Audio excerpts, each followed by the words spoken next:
சும்மானுங்க மக்களே, சொன்னமால எதிர்பார்த்த மாதிரி பிக் பாஸ் முதல் ப்ரோமோ வந்து விட்டது. சாட்டர்டே சண்டே எபிசோட்னால கொஞ்சம் ப்ரோமோ லேட் ஆக தான் செய்யும். முக்கியமா அந்த சாட்டர்டே எபிசோடுக்கான முதல் ப்ரோமோ வர்றதுக்கு முன்னாடி அப்பா நமக்கெல்லாம் வேத்து ஊத்திரும். ஏன்னா எப்போ விடுவாங்கன்னு சொல்லிட்டு ஒரு 1:30க்கு அப்புறமே நம்மளாம் உட்காந்து காத்துக்கிட்டே இருப்போம், ரிஃப்ரெஷ் பண்ணிக்கிட்டே இருப்போம். ப்ரோமோவே வராது, கண்ட நேரத்தில் கொண்டு ப்ரோமோ விடுவாங்க. அந்த வகையில் இன்னைக்கு கொஞ்சம் பரவாயில்ல, 2:30க்குலாம் ப்ரோமோ வந்திருக்கு. பட் என்னோட கொஸ்டின் என்னன்னா, இதுதான் ப்ரோமோவா? இதுதான் ப்ரோமோவான்னு சொல்லி கேட்குற மாதிரி ஒரு ப்ரோமோ விட்டு வச்சிருக்காங்க.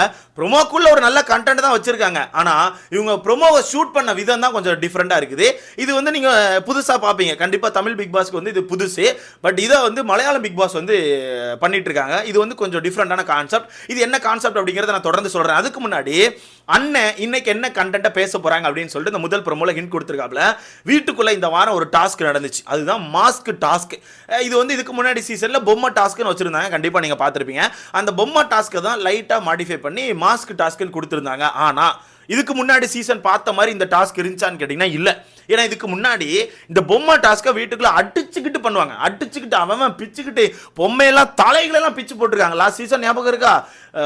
பவித்ராவோட பொம்மை நினைக்கிறேன், தலைகளெல்லாம் பிச்சு போட்டிருந்தாங்க. நம்ம சேதனை கூட சாட்டர்டே சண்டே எபிசோட்ல உட்காந்து பொம்மையை தச்சிட்டு இருந்திருப்பாரு. அந்த லெவலுக்கு டாஸ்க் ஃபயரா இருந்துச்சு. ஒரு நாளுக்கு 3 ரவுண்ட் வைக்கிறதே பெரிய விஷயமா இருக்கும். நல்லா ஞாபகப்படுத்தி பாருங்க. 4 நாள் கிட்ட டாஸ்க் நடந்துச்சு. ஒரு நாளைக்கு 3 ரவுண்ட் வைக்கிறதே பெரிய விஷயமா இருந்துச்சு. அந்த லெவலுக்கு இருந்த டாஸ்க்கை இந்த சீசன்ல நல்லா ஒரு 9 அடிக்கு குழியை தோண்டி புதைச்சிட்டானு. இதுல கமார்தீன் வின் பண்ணதுக்கு பிஆர் டீம் தயவு செய்து சத்தம் காட்டாம இருந்துருங்க. வந்து இந்த கமார்தீன் கரெக்ட், கமார்தீன் மாசு, கமார்தீன் தான் கேமர்லாம் சொல்லாதீங்க. அவன் வின் பண்ண டாஸ்க் ஒரு ரன்னிங் டாஸ்க். அது பொம்மை டாஸ்கே கிடையாது. இவரெல்லாம் லாஸ்ட் சீசன் உள்ள தூக்கி போட்டிருந்தா ரயான் ஒரு சைடு, ராணோ ஒரு சைடு, முத்துக்குமாரன் ஒரு சைடு பிடிச்சி வெளியே தூக்கி வச்சிருப்பாங்க. அந்த சீசன் அப்படி இருந்துச்சு. இங்க சும்மா ரன்னிங் ரேஸ் மாதிரி கிறுக்கு ஓடி ஓடி கொண்டு உள்ள வச்சுட்டு கேமர் பிஆர் பண்ணு, ஆனா கரெக்டா பண்ணு, என் கமாண்ட்ல வந்து கேமர்னு போடாத, வெளுத்து போடுவேன் வெளுத்து. அந்த வகையில் அந்த டாஸ்க்கை பத்தி நம்மளும் சொல்லிட்டு இருந்தோம். ரொம்ப மொக்கையா பண்ணிட்டானுவேன், இது வந்து இந்த அளவுக்கு கடு மொக்கையா யாராலையும் பண்ண முடியாதுன்னு சொல்லியிருந்தோம். அதை தான் அண்ணன் எடுத்து பேசுறாப்புல. என்ன சொல்றாங்கன்னா, வீட்டுக்குள்ள ஒரு டாஸ்க் கொடுத்துருக்கோம், மாஸ்க் டாஸ்க்னு ஒன்று கொடுத்துருக்கோம்.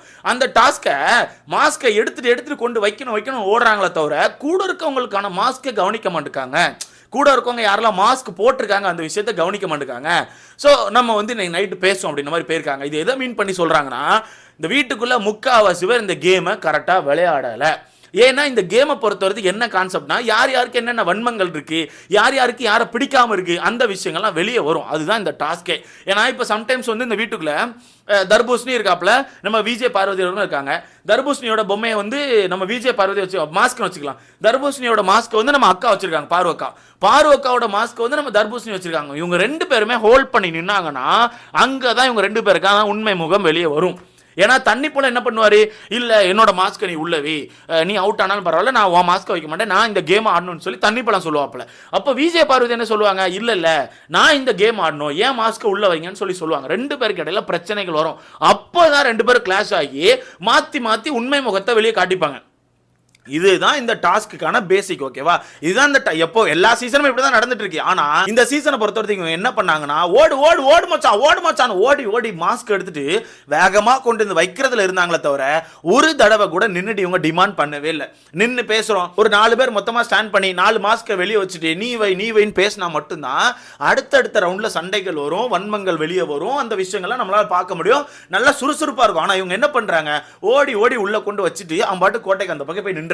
நீங்க ஒரு கேமர்னு ஒருத்தர் சொல்றீங்களே, அதான் அந்த மரியாதை தெரியாத ஒருத்தர் வீட்டுக்குள்ள இருக்காரு, அவர் கேமரே கிடையாது, அவர் ஜோக்கர், அவர் கேமரே கிடையாது. ஏன்னா அவர் ஒரு ரவுண்டு கூட டிமாண்ட் பண்ணல. இந்த மொத்த ஹோல் டாஸ்க்ல ஒரு ரவுண்ட் கூட டிமாண்ட் பண்ணல. யாராவது ஒருத்தர் நம்ம மாஸ்க் எடுத்து வச்சிருவாங்களா, சொல்லி வச்சுட்டு கிருகிருன்னு ஓடி மாஸ்க் எடுத்து உள்ள வச்சுட்டு கோட்டைக்கு அந்த பக்கமே நின்றுவார். இவர் எப்படி கேமர் ஆவார்? கேமர்னா யாரோட மாஸ்கையாச்சும் திருடி வச்சுக்கிட்டு வெளியே நின்றுட்டு வைக்க முடியாது. நீ வை அந்த மாஸ்கை வைக்க முடியாது, நிற்கணும். அதுதான் கேம். அவர் தான் கேமர், இவர் கேமர் கிடையாது. ஓகேவா? தயவுசே கேமர் என் கமெண்ட் செக்ஷன் வந்து போடாதீங்க, வெறுப்பாகுது அதை பார்த்தாலே. ஸோ அந்த வகையில் சேதனை வந்து பக்கத்தில் இருக்கவங்க மாஸ்கை உடைக்கவே இல்லையே, அதுதான் உண்மை முகத்தை உடைக்கவே இல்லை. யாரோட உண்மை முகத்தையும் உடைக்கல. எல்லாரும் ஜாலியாக உள்ள கொண்டு வச்சு விளையாண்டு முடிச்சிட்டாங்க. ஓகேவா? ரொம்ப ஈஸியாக டாஸ்க்கை முடிச்சிட்டாங்க. அதனால் அந்த விஷயத்தை உடைப்பாங்க. அது மட்டும் இல்லாமல் எனக்கு தெரிஞ்சு விஜய் பார்வதி அவர்களுக்கு இங்கே ஒரு சின்ன சம்பவம் இருக்கும். ஏன்னு கேட்டுக்கோங்க, என்னதான் அது ஒரு டாஸ்கில் விஜய் பார்வதியை இவங்க எல்லாரும் சேர்ந்து அவுட் பண்ணாலுமே அது ஒரு கேம். அது ஒரு டாஸ்க் அப்படிதான் இருக்கும். இதுக்கு முன்னாடி சீசன்ல 2-3 குரூப்பா இருப்பாங்க, குரூப்பா அட்டாக் பண்ணிப்பாங்க. பட் இந்த சீசனை பொறுத்தவரைக்கும் 2வது வாரம் தான். ஸோ 2 குரூப் மட்டும் தான் இருந்துச்சு. இந்த பக்கம் நம்ம தண்ணி பழம், அப்புறம் நம்ம விஜய் பாரு, இவங்கெல்லாம் ஒரு குரூப்பா இருந்தாங்க. இந்த பக்கம் மொத்தமா அந்த அன்பு கேங் வந்து ஒரு குரூப்பா இருந்தாங்க. ஸோ 2 குரூப் தான் இருந்துச்சு. அப்ப 2 குரூப் இருக்கும்போது இந்த குரூப் இவங்கள தான் அட்டாக் பண்ணுவாங்க, அட்டாக் பண்ணதான் செஞ்சாங்க. அப்படிதான் விஜய் பாரு அவுட் ஆனாங்க. ஸோ அதை மட்டும் வச்சுக்கிட்டு என்ன அவுட் பண்ணிட்டாங்கன்னு சொல்லிட்டு உங்களை நம்பி ஒருத்தன் அந்த கேம்குள்ள இறக்கும்போது அவனுக்கு நம்பிக்கை துரோகம் பண்ணக்கூடாது. ஓகே, அதுல சபரியுமே சரியான முட்டாள்தனம் பண்ணார். அவர் வந்து பெரிய நடிப்பு அரசனா இருக்காரு ப்ரோ, கடுமையான நடிப்பு அரசன். அப்படியே இந்த வீட்டுக்குள்ள நல்ல மாதிரி ஒரு சில விஷயங்களை பண்ணிட்டா மக்கள் அப்படியே நம்பிடுவாங்கன்னு சொல்லிட்டு அப்படியே நல்ல விஷயங்களை அப்படியே தூவுறாங்களே, அப்படியே நல்லது மாதிரி அப்படி நடிச்சு தூவிட்டு இருக்காப்புல. ஆனா அதை மக்கள் கண்டுபிடிச்சிட்டாங்க. நீ நடிப்பு அரசாண்டாடே அப்படின்னு சொல்லிட்டு மக்கள் கண்டுபிடிச்சாங்க. இங்கே அவரோட தப்பு தான் நிறைய இருக்குது. விஜய் பார்வை இறக்கி விட்டா எப்படி விஜய் பார்வை அவருக்கு ஆப்போசிட் தான் விளையாடுவாங்கன்னு தெரிஞ்சும் விஜய் பார்வை இறக்கிருக்காங்க. பட் இங்க நம்ம எக்ஸ்பெக்ட் பண்ணது சரி, ஓகே விஜய் பார்வை உள்ள போயிட்டாங்க, கேம் இஸ் எ கேம், ஒருத்தன் நம்மளை நம்பி இறக்கிருக்கான், அவனுக்காண்டி கேம் விளையாடுவான்னு சொல்லிட்டு யோசிச்சு விளையாடுவாங்கன்னு நான் யோசிச்சேன். பட் அவங்க யோசிச்ச என்னமோ நல்ல வேலை நம்மளை இறக்கிட்டான், இவனை வச்சு செஞ்சிடணும்னு சொல்லிட்டு சபரிக்கு ஆப்போசிட்ல ஒரு கேமை விளையாடி சபரிக்கு சப்போர்ட்டே கொடுக்காம சபரியை வந்து அந்த டாஸ்க் விட்டு வெளியே தூக்கியிருப்பாங்க. ஸோ அதெல்லாம் எனக்கு தெரிஞ்சு எனக்கு எடுத்து கண்டிப்பாக பேசுவாங்க, பேசணும், கண்டிப்பா பேசணும். அது மட்டும் இல்லாமல் கனி அவர்களுக்கும் ரோஸ்ட் இருக்கும்னு நினைக்கிறேன். ஏன்னா இந்த டாஸ்க்கை பொறுத்தவரைக்கும் சும்மா சமாதானத்தில் கொண்டு போயாச்சு. இந்த டாஸ்க்லாம் எனக்கு தெரிஞ்சு மொத்தமே ஒரு 4 ரவுண்டோ ஏதோ ஒரு ரவுண்டு தான் டிமாண்ட் பண்ணாங்க. அங்கே ஒரு மாஸ்க் இருக்கும், இங்கே ஒரு மாஸ்க் இருக்கும், நீங்கள் வைங்க நாங்கள் வைக்கிறோம், நாங்கள் வைங்க நீங்கள் வைக்கிறோம்னு சொல்லிட்டு ஒரு 10 நிமிஷம் டிமாண்ட் பண்ணாங்க. அதிலே நம்ம அன்பு கேங் டக்குன்னு உள்ள வந்து இங்கே பாருங்க, இந்த தடவை நாங்கள் வைக்கிறோம், அடுத்த தடவை நீங்கள் வைங்க, அடுத்த தடவை நீங்கள் வைங்க, அடுத்த தடவை நாங்கள் வைக்கிறோம் அப்படின்னு சொல்லி மாற்றி ஒரு மாதிரி அப்படி இணைப்புக்குள்ளே வந்துட்டாங்க. சரி ஓகே நம்மளாம் ஃப்ரெண்டாக இருந்துப்போம் சரியா அப்படின்னு சொல்லிட்டு அந்த டாஸ்க்கே மண்ணலி போட்டு முக்கிட்டாங்க. அது இன்ட்ரெஸ்டாகவே இருக்காது. ஒரு ரவுண்டு நீ எடுத்தா நீ வை, அடுத்த ரவுண்டு நான் வைக்கிறேன்னு சொல்லி மாற்றி வைக்கிறதுக்கு இது என்ன, அது என்ன டாஸ்க்காக வேறு எதுவும் எழுவா? ஸோ அதெல்லாம் சேர்த்து போட்டு எனக்கு அடிக்கிறதுக்கான வாய்ப்புகள் நிறையா இருக்குது. அடிக்கணும், அடிச்சாதான் வரப்போகிற டாஸ்க் நல்லா இருக்கும். இதுக்கப்புறம் நிறைய டாஸ்க் இருக்கு. சீசன் 6 மாதிரி இந்த சீசன்லையுமே ஏகப்பட்ட டாஸ்க் வைக்கிறதுக்கான வாய்ப்பு இருக்குன்னு சொல்லியிருக்காங்க. எல்லா வாரங்களும் டாஸ்க் இருக்க போது, ஆனால் அதை இவங்க கரெக்டாக பண்ணுவாங்களா, அங்கே தான் கொஸ்டின் மார்க் இருக்குது. அதுதான் இன்னைக்கு சேதனை அடிக்கிற அடியில் தான் எல்லா விஷயங்களும் இருக்குது. அது மட்டும் இல்லாமல் இன்னொரு விஷயத்தை நான் இந்த இடத்துல மென்ஷன் பண்ணிக்கிறேன். தயவு செய்து கமாருதினா கேமர்னு என் கமெண்ட் செக்ஷன் வந்து போடாதீங்க. கேமரே கிடையாது. ரன்னிங் ரேஸில் ஜெயிச்சுட்டு வந்து என்ன கேமர்னு சொல்லக்கூடாது. ரன்னிங் ரேஸில் ஜெயிச்சிட்டார் ப்ரோ, எங்கள் அண்ணன் கெத்து அப்படின்னு சொல்லிட்டு நீ பிஆர் வேலை பார்த்தனா பரவாயில்ல, அவர் ஒரு மைண்ட் கேமர் அப்படியே பிரிச்சுட்டாரு, மாஸ்க் கேமில் தரைச்சிட்டாரு, இதெல்லாம் சொல்லாத ப்ரோ, தயவு செய்து சொல்லாது. உங்கள் அண்ணன் சரியான பயந்தாங்கொழி. மாஸ்க்கை ஒரு தடவை கூட எடுத்து டிமாண்ட் பண்ணாமல் கோட்டைக்கு அந்த பக்கமே நின்றுட்டு சார் நான் இவங்க மாஸ்க் எடுத்தேன் சார் அப்படின்னு சொல்லிட்டு இருந்தால் ஓகேவா? ஸோ தயவு செய்து அதை கொண்டு என் கமெண்டில் போடாதீங்க. அண்ட் சேதனை இன்னும் 2-3 விஷயங்களை எடுத்து பேசினா நல்லா இருக்கும்னு சொல்லிட்டு எனக்கு தோணுது. ஸோ பார்க்கலாம் என்னென்ன விஷயங்களை பேசுவாங்கன்னு சொல்லிட்டு. சரி ஓகே, இந்த ப்ரோமோ கொஞ்சம் உங்களுக்கு புதுசாக இருந்திருக்கும். இந்த மாதிரி ப்ரோமோ தான் ஆக்சுவலாக மலையாளம் பிக் பாஸ் வந்து பண்ணிட்டு இருக்காங்க. எப்படின்னா அந்த சாட்டர்டே எபிசோட பொறுத்தவரைக்கும் உங்களுக்கே தெரியும், எனக்கு காலையில் தான் போய் அவங்க ஷூட்டுக்கெல்லாம் ரெடி பண்ணி அவங்க ஸ்கிரிப்ட் எல்லாம் பார்த்து வாசிச்சு அதுக்கப்புறம் போயிட்டு தான் என்னென்ன விஷயங்களை பண்ண போகிறோன்னு சொல்லிட்டு அப்படி நடந்து பேசி ஒரு ப்ரோமோ மாதிரி கட் பண்ணுவாங்க ஓகேவா? அது எப்படியுமே நமக்கு வர ரொம்ப லேட் ஆகிரும். அது மட்டும் இல்லாமல் சொல்ல முடியாது, சேதனை நிறைய பிஸியில் இருப்பாப்புல, நிறைய படங்கள் போயிட்டு இருக்கும். அதனால கரெக்ட் டைமுக்கு இங்கே வந்து கரெக்டாக ஷூட் பண்ணி நம்ம கரெக்டான டைமுக்கு ப்ரோமோ கொடுக்க முடியாது. லாஸ்ட் இயர் சேம் இதே மிஸ்டேக் நடந்துச்சு, ஒரு ப்ரோமோ வந்த நாட்கள்லாம் இருக்குது.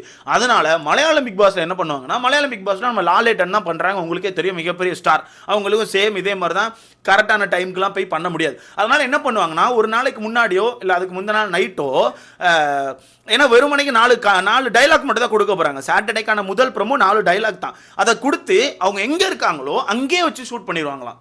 அவங்க எங்கே இருக்காங்களோ அங்கேயே வச்சு சின்னதாக ஷூட் பண்ணி அங்கே இருந்தால் முதல் ப்ரோமோ விடுவாங்க. நீங்கள் மலையாளம் பிக் பாஸ் வேணால் போய் பார்க்கலாம். முதல் ப்ரோமோ இப்படி தான் இருக்கும். நான் நிறைய ப்ரோமோ பார்த்துருக்கேன். லாலேட் அண்ட் கேரவனில் இருக்கிறதாகட்டும், இல்லை ஏதாச்சும் வீட்டில் இருக்கிறதாகட்டும், இல்லை சும்மா ஏதாவது சோஃபாவில் உட்காந்து பேசுகிறதாகட்டும், இந்த மாதிரி தான் இருக்கும் மலையாள பிக் பாஸ்க்கான முதல் ப்ரோமோ. அதுக்கப்புறம் தான் நம்ம லாலேட்டன் அங்கே வந்து ஸ்டேஜ் எல்லாம் திறந்து வந்து அடி பறக்க விடுவாங்க. இப்போ அதை நம்ம தமிழ் பிக் பாஸ் கையில் எடுத்திருக்காங்க. இது ஒரு நல்ல விஷயம் தான். ஏன்னா மக்கள் ரொம்ப ஆர்வமாக வெயிட் பண்ணிட்டு இருக்கும்போது டக்குன்னு ஒரு கண்டென்ட் கிடைக்கும்போது ஓகே இந்த விஷயத்தை பேச போகிறாங்களான்னு சொல்லிட்டு யோசிப்பாங்க. ஸோ அந்த வகையில் நல்ல ஒரு மூவ் தான். தொடர்ந்து இதை பண்ணிட்டு இருந்தீங்கன்னா நல்லா இருக்கும். பட் இந்த மாதிரி ஒரு மூவ் பண்றீங்க அப்படின்னா கொஞ்சம் டைமிங்காச்சும் சீக்கிரம் விடலாம். டைமிங் கொஞ்சம் லேட் பண்றீங்க. ஸோ பார்க்கலாம் என்ன நடக்குன்னு சொல்லிட்டு. இதை பத்தி உங்களுக்கான கருத்துன்னு சொல்ல மறக்காம கமெண்ட்ல போய் அடுத்த பார்க்கலாம்.